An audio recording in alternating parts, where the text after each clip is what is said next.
Mis amados, estamos en esta serie donde hemos estado compartiendo acerca de aquellas cosas que de repente usted ha visto que Dios ha hecho. Y hemos titulado Cuando lo que Dios permite no tiene sentido. Venimos conversando, compartiendo, predicando acerca de este tema. Saben, amados míos, usted dirá, ¿qué relación puede tener lo que acabamos de cantar de He decidido seguir a Cristo con el tema que hoy estamos compartiendo acerca de cuando lo que Dios hace no tiene sentido?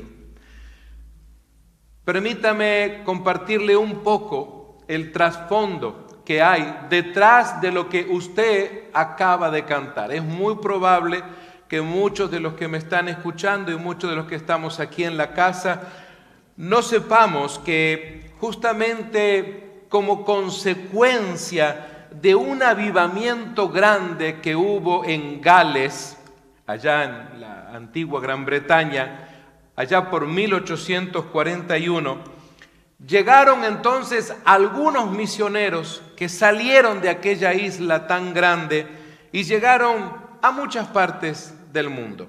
Pero una de las ciudades a donde algunos misioneros llegaron fue a Meghalaya. Algo de información estamos proveyéndole allí en la pantalla. Hoy en día esa ciudad es el estado de Assam, que esto es al noroeste de ese gran país, de esa gran nación de la India, uno de los más poblados justamente de todo el mundo. A esta zona también llegó entonces un grupo de misioneros bautistas estadounidenses, y esta región era extremadamente peligrosa para predicar el evangelio. Cabe aclarar, lo sigue siendo. El asunto era que decenas de misioneros en aquellos tiempos habían sido asesinados, no solamente expulsados o extraditados, no, asesinados, recibieron muerte por predicar el evangelio de Cristo. Este pueblo entonces allí en la India era muy hostil, muy agresivo, pero como usted no se lo imagina. Su religión era una religión animista, conocida con el nombre de Song-Sarek. Ese era el tipo de religión. Y esta tribu hoy es conocida como Achik o Mande, si usted la busca o la googlea, como dice la gente hoy. Y el idioma que allí hablan es el asamet o asameses. Les cuento esto porque gracias al trabajo de evangelización, un día se convirtió un hombre. Usted dirá, ¿un hombre? Sí, un hombre de ese poblado en la India, allí en Meghalaya, se convirtió. El nombre de este varón era Nokseng y su familia pertenecían a la tribu de Garo. Este hombre había aprendido prácticamente, amados míos, lo básico nada más. No era que él había llegado a tener un gran encuentro con toda la teología, un gran seminario. No, conocía lo básico en cuanto al evangelio. Pero fue suficiente para aprender a seguir a Cristo, dejando de vivir en pecado, en idolatría y en todas las cosas que se solían practicar en su tribu. Pero al enterarse de que este varón había dejado esa religión animista que ellos practicaban para ahora seguir a Cristo, el Cristo que predicaban los misioneros, el jefe del pueblo ordenó que arrestaran a él y a toda su familia.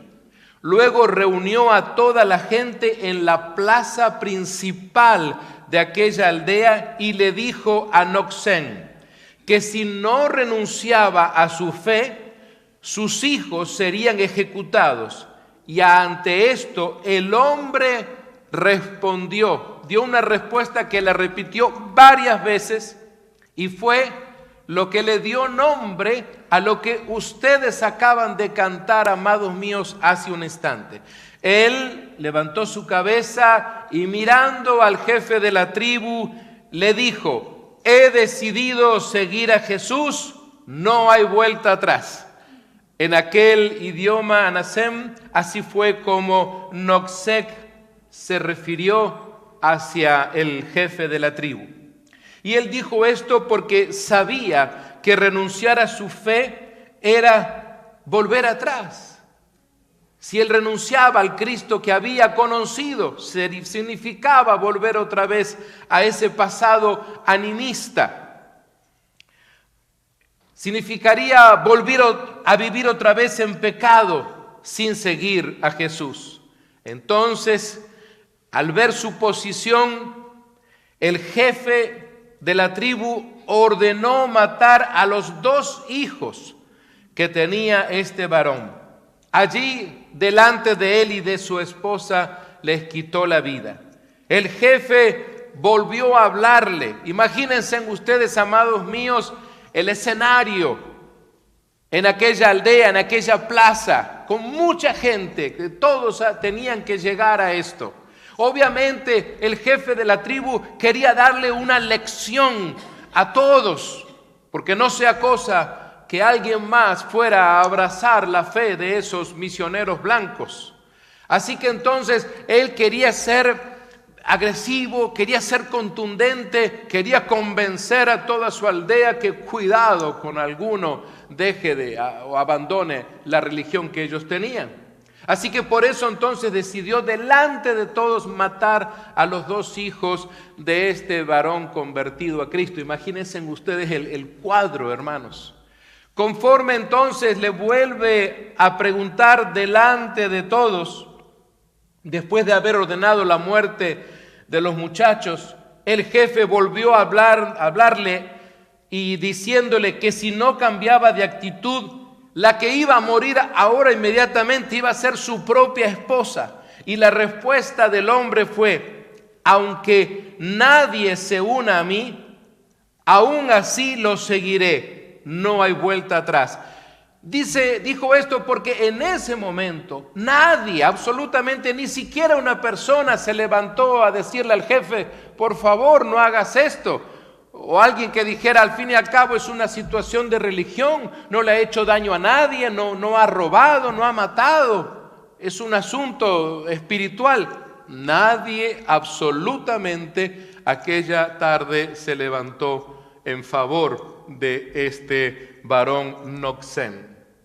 Así que entonces, en ese mismo momento, dio la orden el jefe y también mataron a su esposa.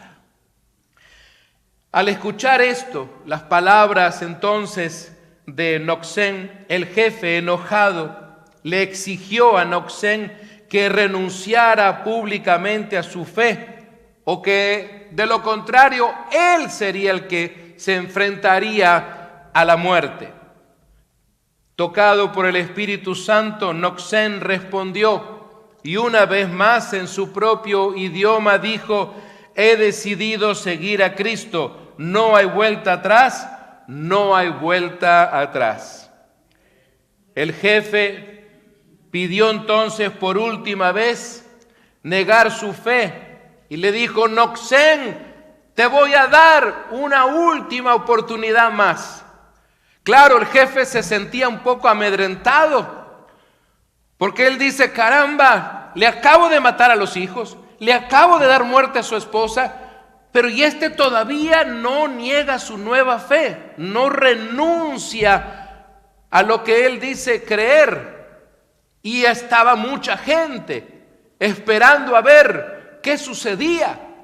Si el hombre entonces, digamos, se arrepentía, rechazaba su fe, o si finalmente entonces el jefe le daría muerte. Así que la gente estaba a la expectativa. Había un clima increíble aquella tarde. Así que entonces Nocsén una vez más, mirando al jefe y también a muchos de los demás líderes de la tribu, les dijo alegremente estas últimas palabras: la cruz delante de mí, el mundo detrás de mí, no hay vuelta atrás, no hay vuelta atrás. Entonces el jefe, levantando su mano, dio la orden y inmediatamente también degollaron justamente a Noxén, como lo habían hecho con sus hijos y con su esposa. Pero, amados míos, después de haberle dado muerte no solo a Noxén, sino a toda su familia, esto desencadenó algo que nadie pudo parar. No hubo manera de que alguien entorpeciera esto, porque se desencadenó un avivamiento masivo en la aldea. ¿Y saben ustedes? Es que la gente, al ver eso y decir: ¡qué increíble la fe de Noxén!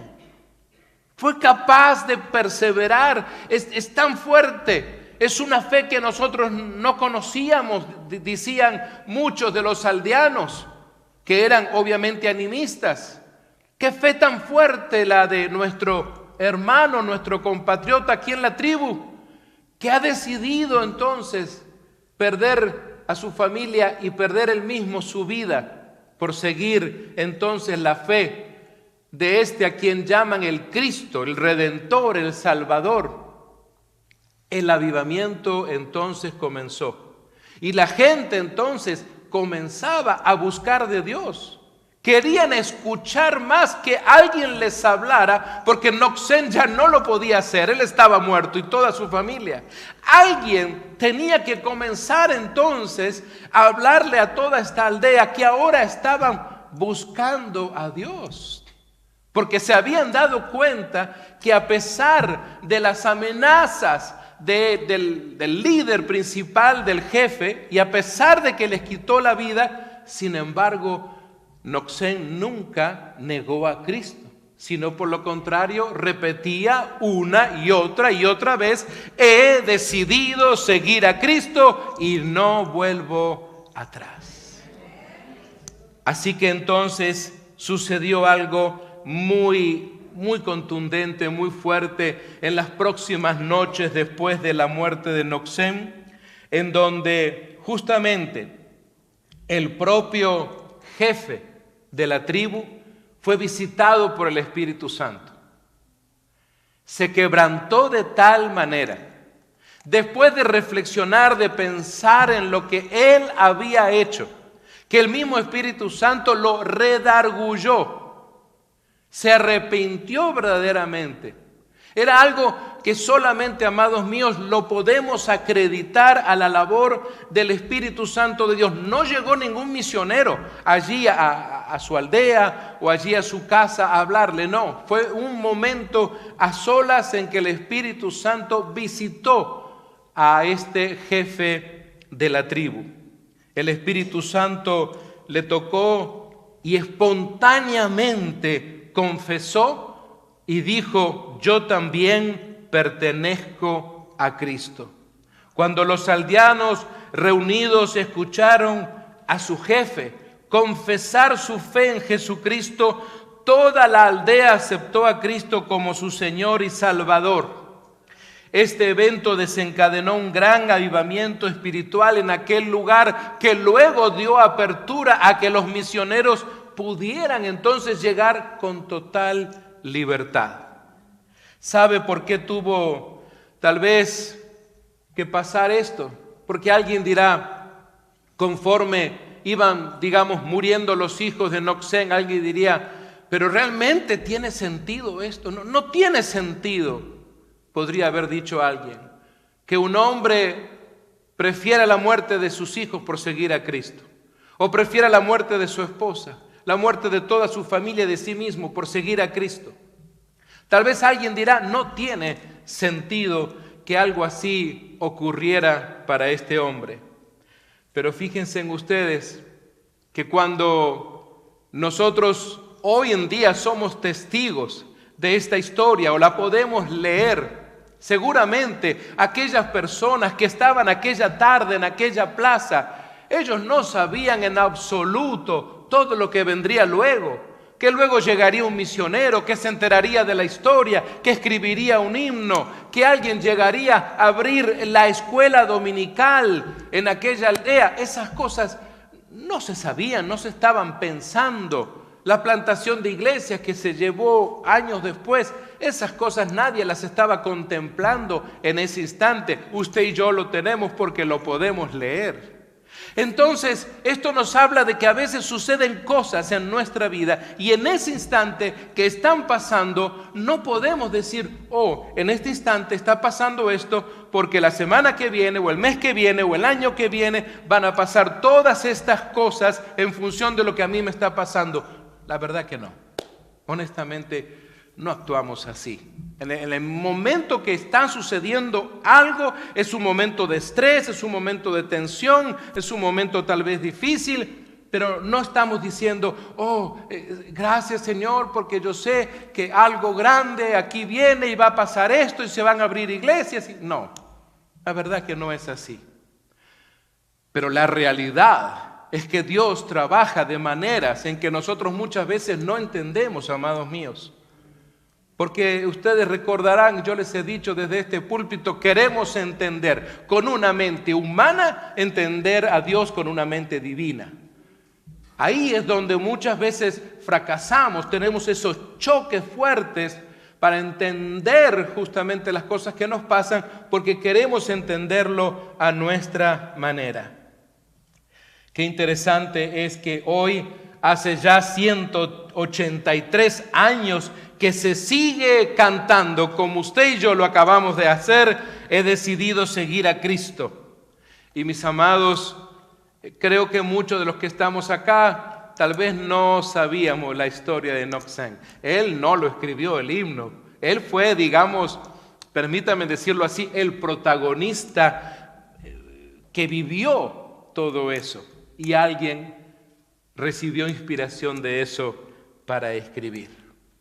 Pero saben ustedes, amados míos, aunque eso no es una historia bíblica, yo no puedo decirles, usted lo va a encontrar en el Evangelio tal o en el libro tal del Antiguo Testamento, en el capítulo tal. No, eso no es así. Estoy hablando que esto es parte, vamos a decir, de la historia de un cristianismo un poco más contemporáneo, se puede decir. Pero sin embargo, me gustaría invitarles a que pudiéramos ir a la Escritura. Y les quiero invitar a ir al Evangelio según San Juan, por favor. Evangelio según San Juan, el capítulo 16 y el verso 33. Según la versión Reina Valera 1960, Juan 16, 33 dice que estas cosas os he hablado. Y el que está hablando es Jesús. Estas cosas, repito, os he hablado para que en mí tengáis paz. En el mundo tendréis aflicción, pero confiad, yo he vencido al mundo. Tengamos en cuenta, quien está hablando, quien está enseñando es Jesús. Así que entonces, es muy probable que en algún momento el Evangelio de Juan, que era muy promulgado, que se editaba y se repartía muchísimo en muchas tribus de la India, dicen algunos que es muy probable que Nok-Sen haya leído algo así. En el mundo tendremos aflicción, pero confiad, yo he vencido el mundo. Y amados, esto no solo sirvió para el hermano Nok-Sen hace 183 años atrás, también le sirve a usted y a mí. ¿En el mundo tenemos aflicción? Sí. ¿En este mundo nos suceden cosas tristes? Sí. ¿Tenemos problemas a veces financieros? Sí. ¿Tenemos problemas a veces de salud? Pues sí. ¿Tenemos problemas a veces en la familia, etcétera? Sí. Hay tribulación, hay momentos difíciles, pero el Señor Jesús dice que a pesar de la aflicción, tengamos confianza. ¿Por qué? Porque Él ya venció por encima de todo ese tipo de aflicción que podamos tener. Él ha vencido al mundo mismo. Recordemos que cuando hablamos de mundo no hablamos de planeta. Estamos hablando del mundo, de esa mundanalidad de todo tipo, de todo orden moral que pueda existir. Lo que tiene sentido, amados míos, lo que tiene sentido verdaderamente es confiar en Dios.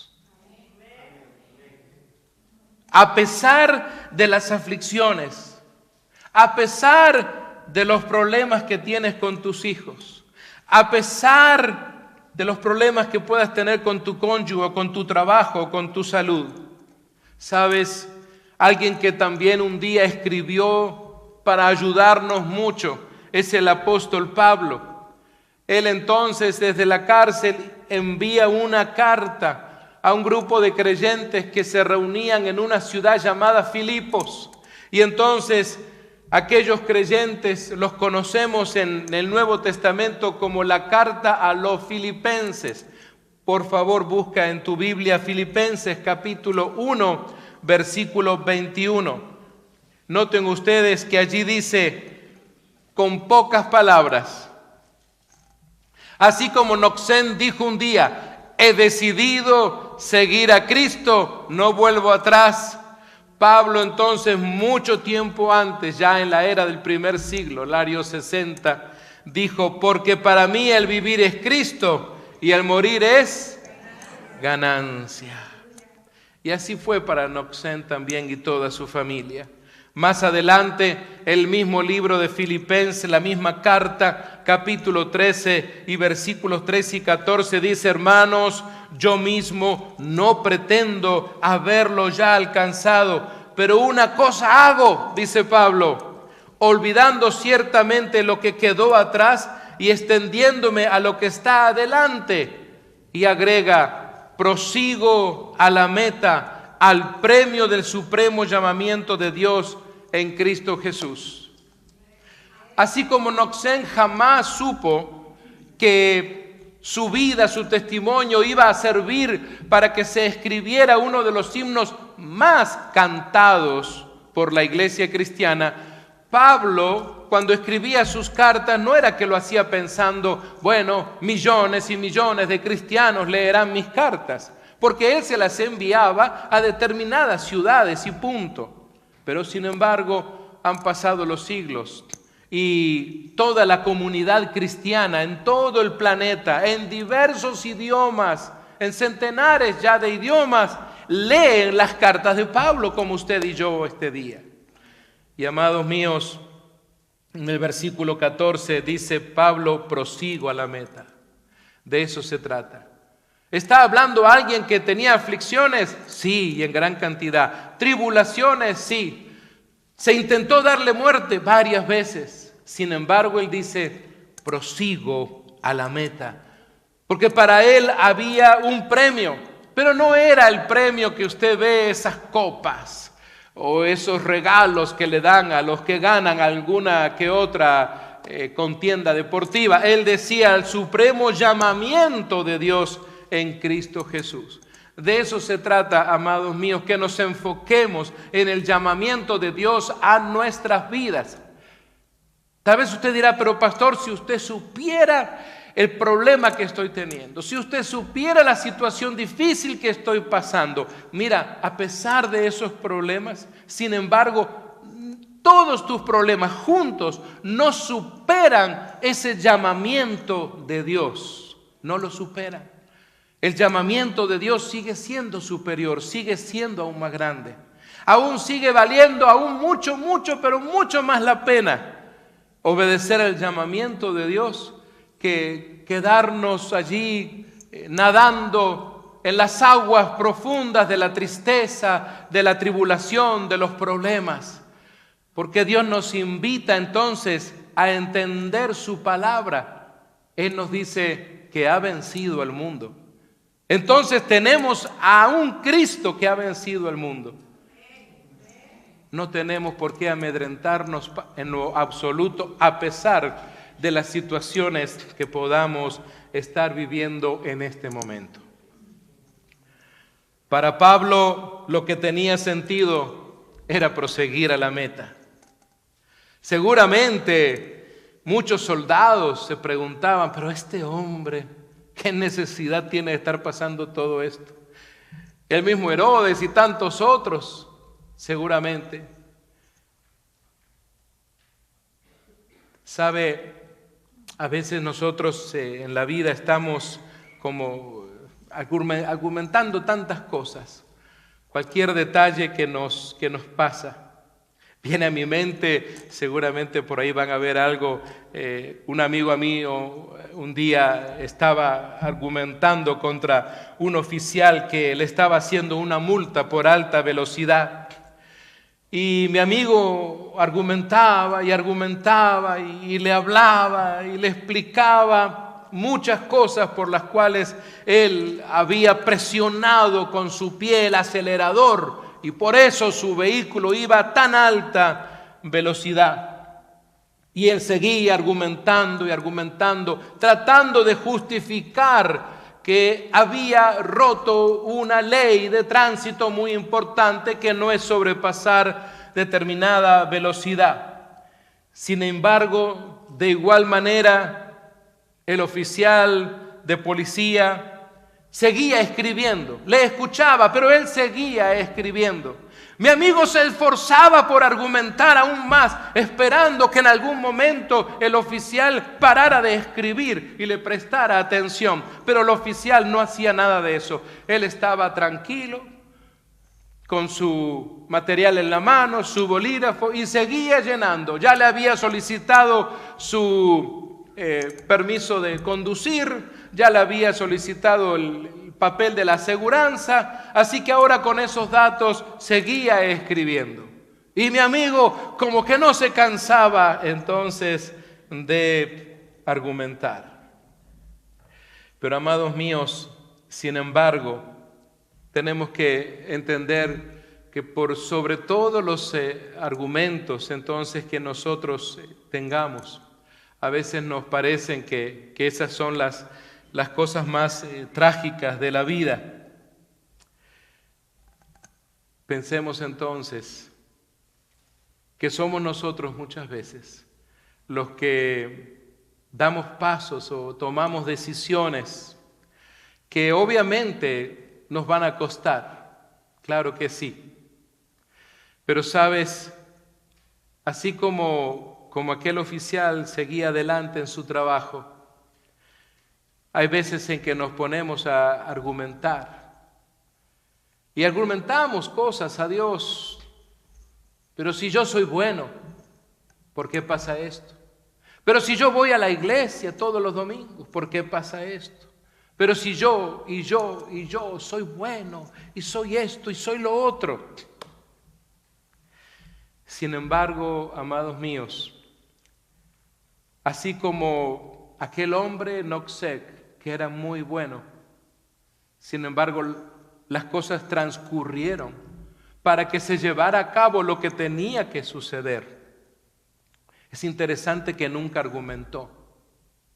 Simplemente en aquella plaza levantó su frente, miró al jefe y en las 3 oportunidades él dijo: he decidido seguir a Cristo. Cuando leemos a Pablo vemos una conducta. Yo encuentro un paralelismo en la conducta, en las respuestas también de Pablo, que sucedieron mucho tiempo atrás, en donde también entonces Pablo, aunque no usó las mismas palabras de Noxén, sin embargo, él decía: para mí el vivir es Cristo y el morir es ganancia.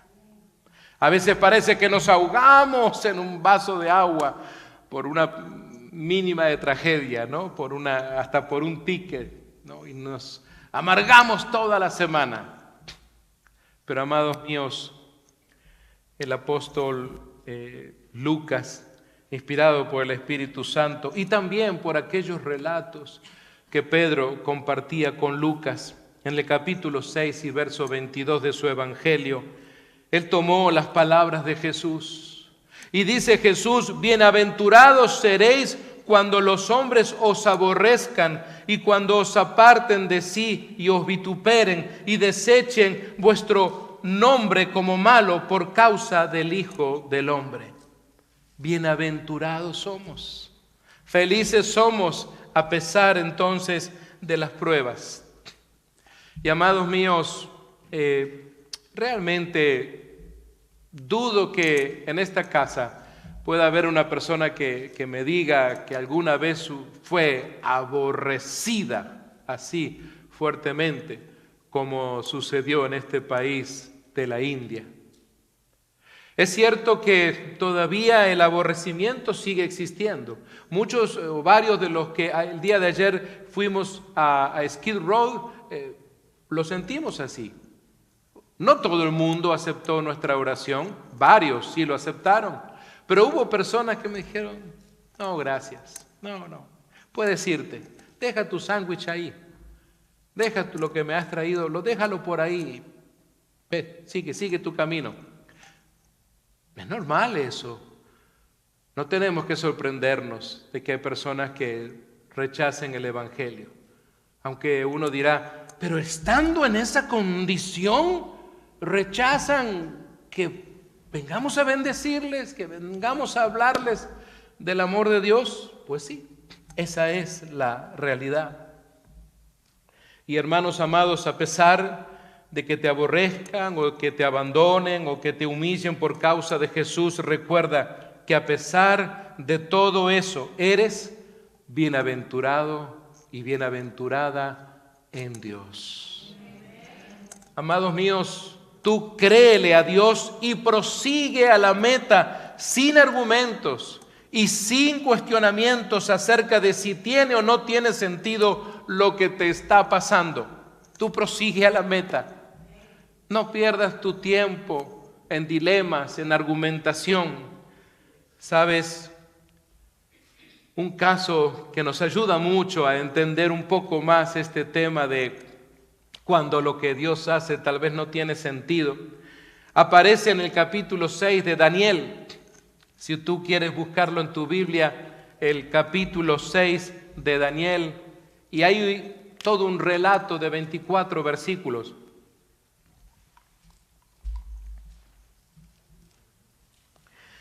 Daniel capítulo 6, el versículo 1 al 25, es una preciosa historia que nos ayuda a entender esto. Pero fíjense en ustedes que hay un momento determinado que me gusta traerlo a ustedes este día, y es a partir del verso 25 de este mismo capítulo 6 de Daniel. Porque dice el verso 25 que entonces el rey de aquel momento, el rey Darío, escribió a todos los pueblos, naciones y lenguas que habitan en toda la tierra, les dijo: paz os sea multiplicada, de parte mía es puesta esta ordenanza. Pero lo que viene ahora surge por un acontecimiento muy fuerte que sucedió.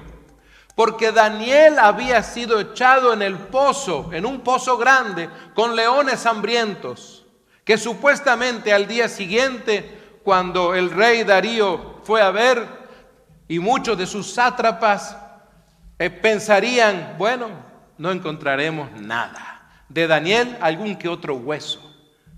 Lo habrían los leones aniquilado ya, porque Daniel se había negado a ese edicto que habían inventado aquellos sátrapas, que habían dicho que era un día de adoración solo a Darío y a nadie más se podía adorar.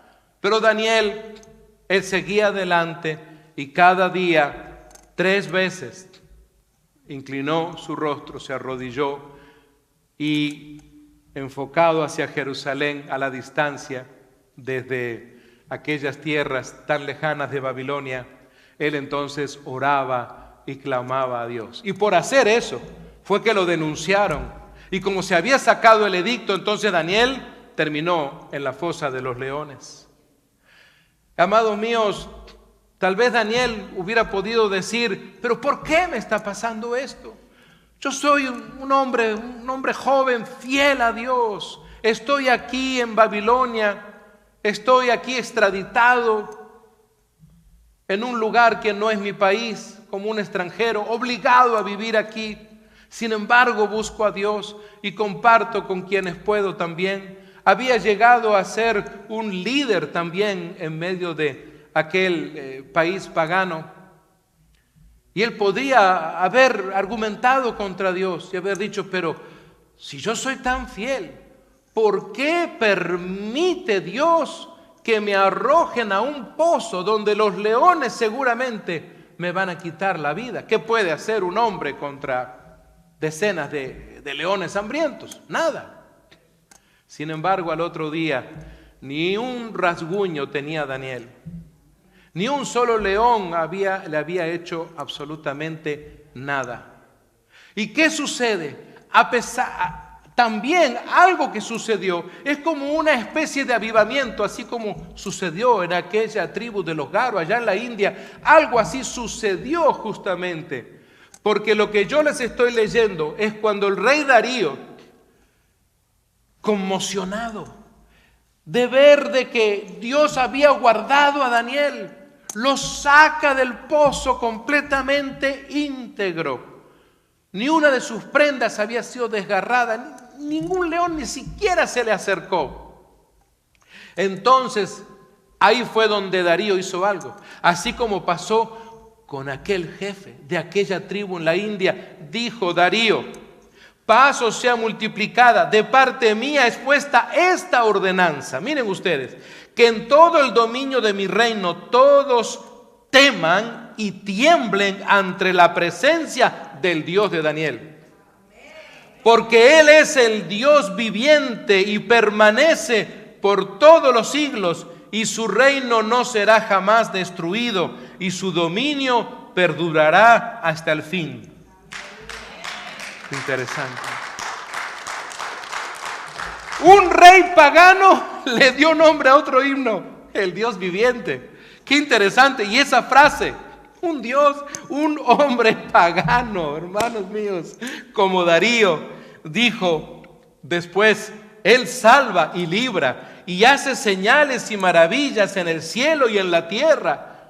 Estoy leyendo a un rey pagano, amados. Dice: Él ha librado a Daniel del poder de los leones. Qué maravilloso entonces es esto. Así como aquel jefe animista de aquella tribu, este hombre pagano de rey Darío, entonces también de alguna manera fue como una herramienta de Dios para una especie de avivamiento. Y especialmente para el pueblo. ¿Sabe quiénes necesitaban más eso? Más allá de los babilonios, ¿saben quién era? El pueblo de Israel.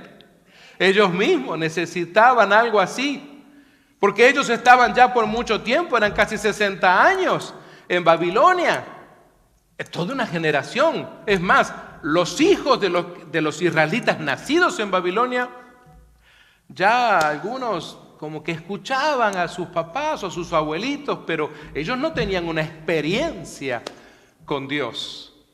Esto verdaderamente ocasionó un impacto fuertísimo. Y este Daniel, del verso 28, prosperó durante el reinado de Darío y durante el reinado también de Ciro. Porque luego muere Darío y viene Ciro. Estoy hablando de toda aquella comunidad persa enorme, un imperio, y traspasó a la siguiente época también de Ciro. Amados míos, definitivamente no tenía sentido que Dios permitiera a Daniel, como les dije hace un instante, ser arrojado en el foso de los leones, pero fue así entonces que este rey pagano escribió entonces esa ordenanza tan contundente como la que escribió el rey Darío al mundo existente de aquellos días. Tanto así que las palabras de un rey pagano, damas y caballeros, señoras y señores, están aquí. Están aquí, están en la Biblia. Usted dirá, pero lo que dijo un rey pagano, ahí están. Léalo usted. ¿Se da cuenta usted? Qué interesante. A veces cuando no le encontramos sentido a algunas cosas, seguramente que algunos dirían en aquellos días: qué Dios tan raro el de Daniel. Miren las cosas que le está pasando. Saben que cuando nos metemos en este tema, amados hermanos, tengo que confesarles algo. Es maravilloso cuando están navegando en las páginas de la Escritura. porque parece que esto vuelve otra y otra vez a suceder. Por ejemplo, déjenme, yo sé que el tiempo ha avanzado, pero vayamos tal vez un poquito más contemporáneos, si ustedes quieren. Vayamos al libro de los Hechos, sin ir más lejos. El libro de los Hechos, el capítulo 12. Miren ustedes entonces, dice que en aquel mismo tiempo el rey Herodes echó mano a algunos de la iglesia para maltratarles y mató a espada a Jacobo, hermano de Juan. Otra vez la muerte presente en los relatos de la Escritura, como también en el relato que les hice acerca del himno. El asunto es que esto lo encontramos allí en Hechos 12. Y fíjense ustedes que Jacobo entonces fue muerto en aquel mismo tiempo. Dijimos que el rey Herodes le echó mano, lo mató a espada. Y lo que acabo de mencionar, amados míos, nos permite ver cómo estaba funcionando la iglesia del primer siglo y cómo está funcionando la iglesia hoy. ¿Cómo funcionaba la iglesia de aquellos días? Parece ser, wow, como que todo el tiempo había esa presión, había estos dilemas, estas situaciones donde seguir a Cristo significaba la muerte. Miren ustedes, amados míos, por ejemplo, hay otro varón en Hechos capítulo 7, donde dice: vosotros que recibiste la ley por disposición de ángeles y no la guardasteis, oyendo estas cosas. Y quien está hablando es un mártir de la iglesia. ¿Saben cómo se llama? Se llama Esteban. Se enfurecían en sus corazones y crujían los dientes contra él. No sé por qué ayer un muchacho venezolano me preguntó acerca de esto. ¿Qué significa el crujir de dientes? Y noten ustedes, oyendo estas cosas, entonces se enfurecían. Pero Esteban, lleno del Espíritu Santo, puesto los ojos en el cielo, vio la gloria de Dios y a Jesús que estaba a la diestra de Dios y dijo: he aquí, veo los cielos abiertos y al Hijo del Hombre que está a la diestra de Dios. Entonces ellos, y eran judíos, ellos, dando grandes voces, se taparon los oídos y arremetieron a una contra él. Y echándole fuera de la ciudad, le apedrearon. Y los testigos, por favor, leamos esto con cuidado. Mire lo que viene acá. Hay un detalle, es tan pequeño, pero tan fuerte. Noten ustedes, dice: y los testigos pusieron sus ropas a los pies de un joven que se llamaba... Perdón, no escuché bien. ¿Cómo se llamaba ese joven? ¿Quién es Saulo, nacido en la ciudad de Tarso? El apóstol Pablo, el escritor de las epístolas, el mismo que acaba de decir que para él, entonces, el seguir a Cristo es todo. Este muchacho joven estaba allí, la ropa la pusieron a sus pies y él miraba con sus ojos cuando las piedras iban llegando una tras otra sobre la cabeza y el cuerpo de Esteban, y Esteban moría. Eso era lo que ocurría. Esa era la realidad de la iglesia de aquellos días. Usted dirá: pastor, no nos asuste, no se preocupe. Yo sé que en estos días no está pasando eso, y aquí mucho menos. Pero esa era la realidad que vivía la iglesia, amados míos. Yo creo, y con mucho cariño y respeto para ustedes y para todos nosotros, una historia completamente distinta. No tiene nada que ver con lo que usted y yo vivimos hoy como cristianos. Nada que ver. No le estoy diciendo esto para amedrentarlo a usted, sino por lo menos para reflexionar y decir: caramba, qué diferente era ser cristiano en aquellos días. Muy diferente. Eso tiene que, de alguna manera, el asunto es que cuando leemos la Escritura o recibimos la exposición de la misma, pues algo tenemos que hacer, amados míos. Porque si simplemente decidimos dentro de un instante terminar nuestro culto como siempre y salir por aquellas puertas y irnos a la casa y aquí ya está, mi domingo de religión se terminó, vuelvo a casa, me preparo, hago lo que tengo que hacer, mañana comienza el día lunes otra vez. Pero eso no era la iglesia. En realidad, esa no era la actitud de la iglesia. Pero amados míos, yo creo que hoy lamentablemente la iglesia está muy cómoda. Muy cómoda. No tiene sentido justamente que la iglesia esté cómoda. La iglesia no ha sido llamada a tener una vida confortable. No lo encontramos. Es decir, yo en las páginas de la Biblia no encuentro una iglesia confortable. No sé si usted lo encuentra alguna vez, por favor muéstreme un pasaje, porque hasta ahora no encuentro un pasaje así.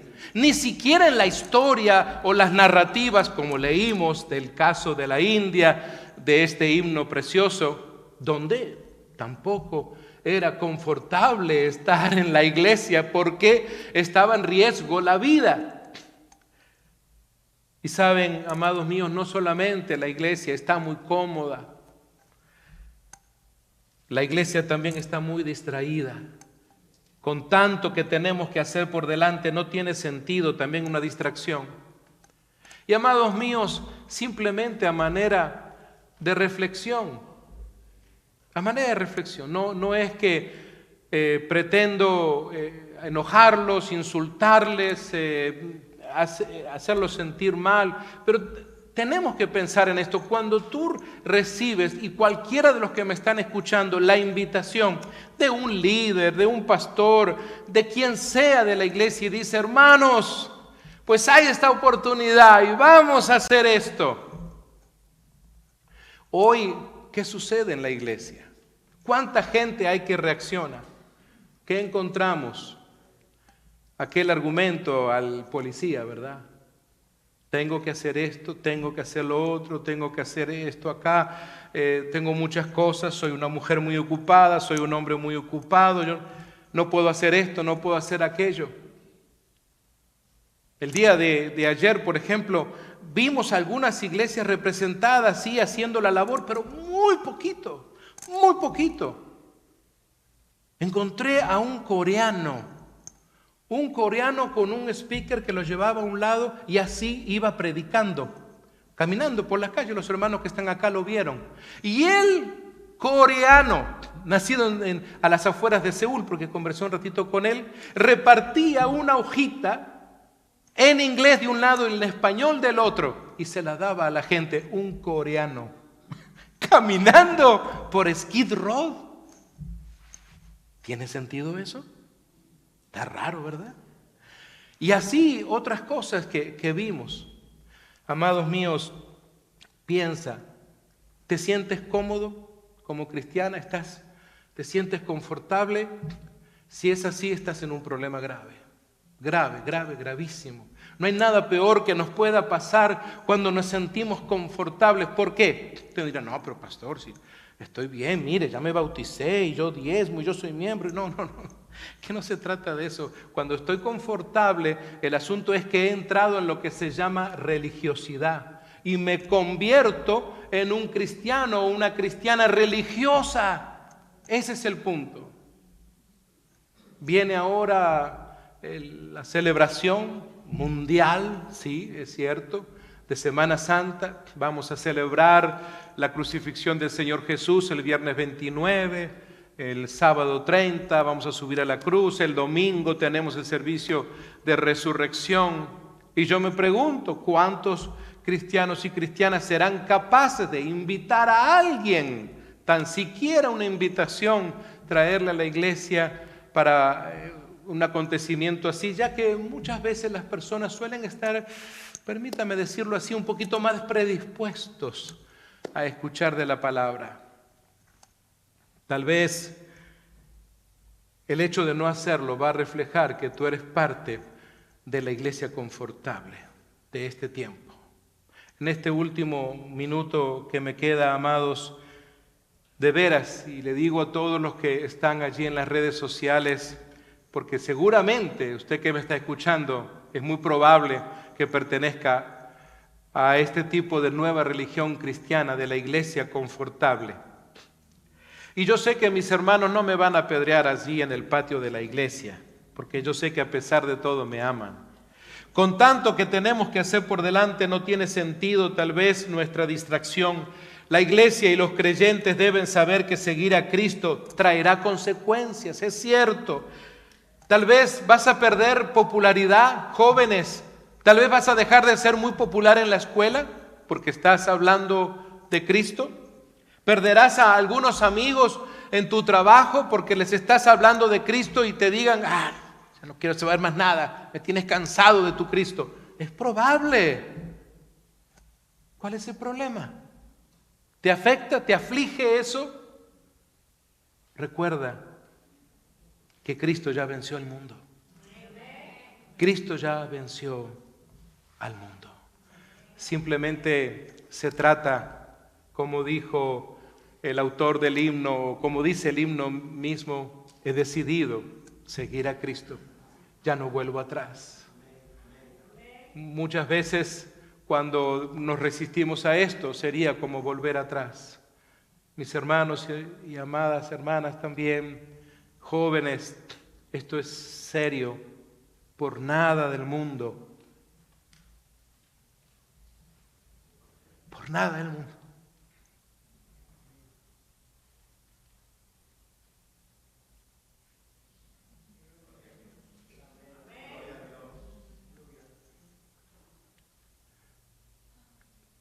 No vale la pena volver atrás.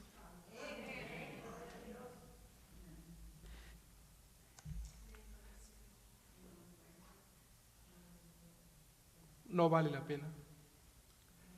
No hay nada mejor.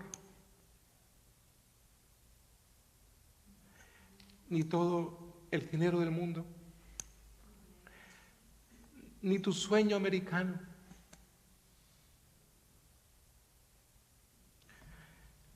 Yo sé que estoy tocando fibras muy íntimas, porque alguien dirá, pastor, no me toque mi sueño americano, tenga cuidado conmigo. Pero amados míos, ni siquiera eso vale la pena, porque ese sueño americano no lo vamos a llevar con nosotros.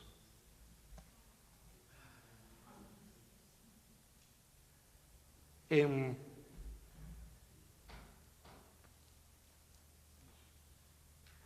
estas 3 décadas, cuando Renata y yo conversamos, hemos conocido tanta gente. Y en medio de tanta gente que hemos conocido, hemos encontrado personas que sí han vuelto atrás. Les tuvimos aquí, en aquellas bancas viejas que teníamos aquí en la iglesia. Algunos hasta los bautizamos en ese bautisterio que hoy está abierto ahí, amados míos. Y los encontramos después de años en etapas de la vida que realmente son muy tristes. Algunos incursionando en una secta, otros incursionando en la nada, simplemente navegando en esas aguas profundas de una supuesta discreción religiosa nada más, y argumentando alguna cosa que les ha sucedido y siempre se quedan con eso. Es que yo me acuerdo que en la iglesia tal, fulanito de tal me miró mal y ya nunca más volví. Sultanito no me saludó y ya no quise volver. Y cuando escuchamos a veces con Renata los argumentos de la gente y decimos, verdaderamente, ¿es tan fuerte ese argumento para volver atrás? ¿Es tan fuerte ese argumento para no seguir a Cristo? ¿Puede haber alguien que tenga un argumento lo suficientemente fuerte y contundente para decir, se terminó, no vale la pena seguir a Cristo? Realmente la respuesta sale inmediatamente. La cruz es la respuesta. Siempre la cruz es la respuesta todo el tiempo. Hermanas y hermanos, si tú encuentras a alguien que está pasando por una situación así, háblale de lo que hizo Cristo en la cruz. De eso se trata. De eso se trata. No hay argumento más fuerte en contra de la cruz. No hay. Porque lo que hizo Cristo fue suficiente y fue completo para siempre. Les invito a ponernos de pie para poder orar, clamar al Señor. Mis amigos y amigas allí en las redes sociales, qué bueno que has apartado este tiempo para estar juntos compartiendo esta palabra. Ruego por mis hermanos y hermanas que han recibido esta palabra, que también la puedas compartir. Seguramente habrá alguna persona, alguien que necesita también de esta palabra. Que Dios les bendiga de manera muy especial. Paz de Cristo, amados míos, y nos encontramos aquí el próximo viernes a las 7 en punto de la noche, horario de California. Muchas gracias.